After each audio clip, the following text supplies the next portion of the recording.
The Thunder have a huge decision to make as we're progressing through this offseason, and it's whether to call roster construction done after the Sorber-Jones swap or to field calls regarding Ousmane Dieng.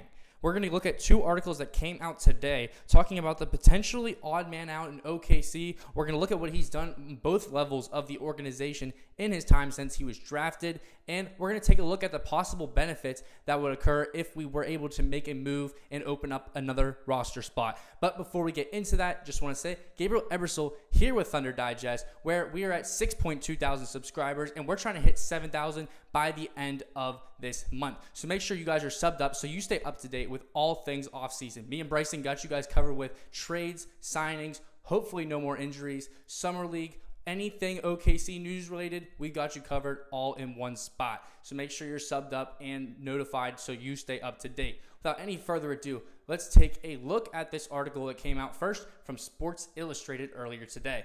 OKC Thunder Mailbag, what does Ousmane Dieng's future look like? So the mailbag was a question sent in by fans, and one fan was particularly interested in what they had to say about the future of Ousmane Dieng, his role on the team, and what that would look like going forward, right? So getting into this article, the first thing they had to say, one question being asked is about Ousmane Dieng's future. The 22-year-old has been the odd man out among the historic Thunder 2022 draft class that bolstered their championship run. Being a long-term project and dealing with untimely injuries halted his development. On an expiring $6.7 million salary, Jiang could soon be on the way out. So taking a look at some of the information that they gave us, he was part of the draft class that included Chet, J-Dub, and J-Will. All three of those guys already inked their extensions this offseason, yet we don't see any movement from Jiang. He's a guy who is, like we saw, he was the 11th overall pick by the Knicks, and then we acquired his draft rights through a trade in the 22 draft. So he was making the same salary about as J-Dub, who was picked just one selection after at the number 12 pick, right? So we see him making this type of money, but he hasn't really contributed in the exact ways that we had hoped, right? Because when we take a look at this article, it says, we've seen this movie play out before.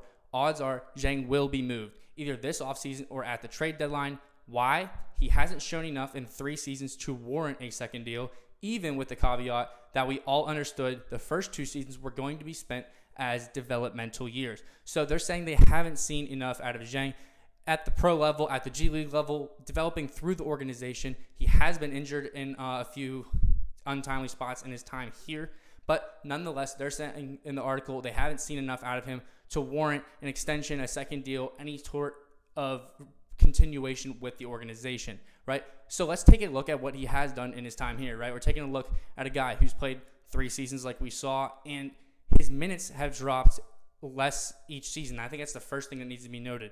Finding time on the court in his role has been a little bit hard. This is a guy who went from 14 and a half minutes a game to 11 minutes to just under 11 minutes this season. And yes, that does have to do with the quality of players that we've added to the team, of course, also taking up spots on the court. But like we saw, 15-player roster turnover, that's not going away. He's not going to get any more time on the court to prove himself this season than he's had the last few years. And it's, in reality, when his contract runs up, we're not going to have anything else to go off of other than what we already have in the current picture, or like we're going to see right here, his G League production, because he has spent time in the G League varying times each year, and he has shown in his time there. This is a guy who played portions of each season, and in his most recent season, 33 minutes a game. He averaged over 20 points a game. He averaged 5.5 rebounds, 6 assists. This guy is a pretty solid playmaker for a 6'9" forward. He is very fluid with the ball in his hands, and he is able to make plays. He's able to score. But the thing is, he's more of a rhythm player. He needs the ball. He needs his touches to get like in a scoring rhythm. And I think that this might be playing into something that we saw with like a guy like Josh Giddey, right? Who we just traded to Chicago, who had a great season. I'm happy for him. I'm glad he had great numbers up there. But he has those opportunities now in a place like Chicago that he couldn't have gotten those touches on our team because we have Shai as the ball handler number 1 and J-Dub as ball handler number 2. So at best, you're getting the third most time with the ball in your hands, and it's just harder to develop like that. And I think we're seeing something similar with Jiang, a guy who has shown flashes, like we're seeing with these G League spots, right? these G League stats. But then we see another article that's going to concur with this. This also came out today, and it says the Thunder might be wise to prioritize flexibility on the byline of should OKC Thunder move Ousmane Dieng to open a roster spot. Now, we're going to take a look at this article and what it had to say about some of the things. And it says, considering the Thunder already have a stacked roster outside of Dieng, it might make sense to simply move on from him now and give him an opportunity to shine somewhere else, as the team did by trading Dillon Jones out to DC, which was the other move that we saw, opening up a roster spot for our draft pick Thomas Sorber. And like I just said, this is a sentiment that seems to make sense. There's not enough touches to go around to confidently say we can, unlock Dieng's game, get him into the flow, and provide something consistent at the NBA level. So if we can get value before his contract runs out after this season, because we see that there is potential there, it would make sense to try to garner some value off of this guy. So that's something I'm very sure we're going to see a guy like Sam Presti tap into to get the best out of him that we can. But nonetheless, taking a look, still, Dieng's ideal version would be a perfect fit for the Thunder as another big forward. However, that ideal version of Jiang might not exist, and it seems unlikely that version will ever shine in Oklahoma City. So once again, echoing what I just said, the sentiment of in Oklahoma City specifically, where we have just signed 3 players to huge extensions through the year of 2030, through the final part of this decade, to make sure and make certain that Ousmane Dieng is going to be able to get these touches to develop like we are hoping he would whenever we drafted him. And he's an offensive player at heart, and to have him get the touches to be able to develop and continue to progress into that offensive player and blossom to his full potential, it doesn't seem likely. And especially when you consider the exact same team is coming back this year that was there last year whenever he struggled to find a real role that was consistent on the court to get minutes, right?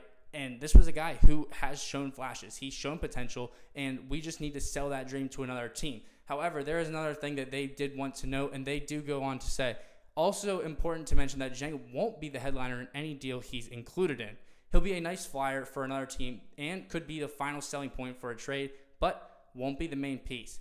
The only real question is when he gets traded. The Thunder could hold on to him until a trade deadline to see if they need to make any roster improvements before the playoffs. They're in no rush to make a decision until then. So that is also something that needs to be kept in mind with a guy like Sam Presti, right? He doesn't want to go all in and flip the team that just won a title last year. He made the change with removing Dillon Jones for Sorber, and maybe he thinks that's enough right now. And he's going to see how this team plays out early on in the season and then make a needs-based change rather than trying to speculate right now during the offseason. He might want to see it play out on the court first and then make the change from there. So it is worth noting that they might just hold the cards in their hand that they have right now, right up until the season tips off in the fall. So this is something that we could see a move made any day now from the Thunder if the opportunity presents itself. But if not, you best be sure that they're going to stay patient. They're going to get the best offer that they possibly can. And we're going to round off by saying that this article did finish off saying the different options that they could take with this type of thing. So I want to know, if we do end up trading Ousmane Dieng, is there someone on the summer league you guys like to see? Do you hope that they open a spot for a guy like Russell Westbrook to come back? Or do you hope it's part of a bigger package with like first-round draft picks for another bigger piece to the team that we could hopefully use to go back-to-back next year? Let me know what you guys are thinking in the comments. This has been Gabriel Ebersole with Thunder Digest. Make sure you guys sub up to help us hit our goal of 7K and to stay up to date with all things Thunder. I'll catch you guys in the next one.